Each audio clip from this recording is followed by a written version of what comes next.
Dokumentua zabaldu ostean, hemen datuak eguneratu beharko ditugu. Gure datuak idatziko ditugu. Izena bizenak, berritzeguna.eus. Posta elektronikoa, B036 posta elektronikoa, berritzeguneko telefonoa eta besteren bat eman nahi badugu, hemen jarriko dugu, bestela atal hau ezabatuko da. Horrela. Eta hau mantenduko dugu berdin, bakarrik aldatu beharko duzue zuen ardura, hemendik. Hau eginda dagoenean, hartuko duzue rekortez tresna, bale? Ez baduzue topatzen hemen lupan jarri rekortez eta agertuko zaizue. Hau zabaltzen dugunean, ematen diogu nuevo. Eta egingo dugu honen kaptura bat. Kaptura egiteko truko bat egin behar duzue. Hemendik hartu eta espazio zuri apur bat gehiago aukeratu eskumaldean. Horrela hobeto agertuko da gure sinadura. Hau egin ostean, gordeko dugu gure ordenagailuan. Jarri ahal dugu hemen, sinadura, eta irudietan adibidez gordeko dugu. Gorde? Hori eginda dagoenean, joango gara gure Gmailera.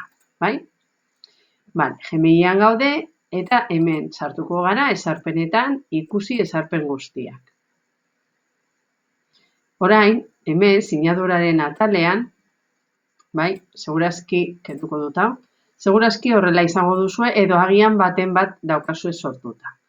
Baten bat baduzue sortuta, utzi alduzue eta beste bat sortu, edo ezabatu eta hau jarri. Emango diogu sortzea, eta hemen jarriko dugu, adibidez, korporatiboa. Sortu, eta hemen aukeratu behar dugu irudia. Klik egin, kargatu, eta ordenagailutik hartuko dugu, eta hemen aukeratuko dugu fitxategi hori. Bilatzen dugu, hemen dago sinadura, abrir, kargatzen dago, eta hor agertuko da. Kasu honetan, jatorrizko tamaina hartu du. Orduan hori aldatzeko, klik egin behar dugu irudiaren gainean eta handia aukeratu. Tamaina hau izango da egokiena. Ez ahaztu, hau egin ostean, hau aktibatu behar dugula, sinaduraren ezarpen lehenetziak, mezu berrietan erabiltzeko korporatiboa aukeratu, eta erantzunetan edo birbidaleitako mezuetan korporatiboa aukeratu. Horrela beti sinadura agertuko da gure mezuetan. Eta hau egin ostean oso garrantzitsua da aldaketa gordetzea. Bestela ez da sinadura agertuko. Gorde aldaketak, eta orain bai. Idazten duzuenean mezu bat, hor agertuko da zuen sinadura. Egia da, hemen behan, bestelako irudiak sartzea baimentzen dutela. Baina hori beste mezu batean jasoko duzue informazioa. Agur.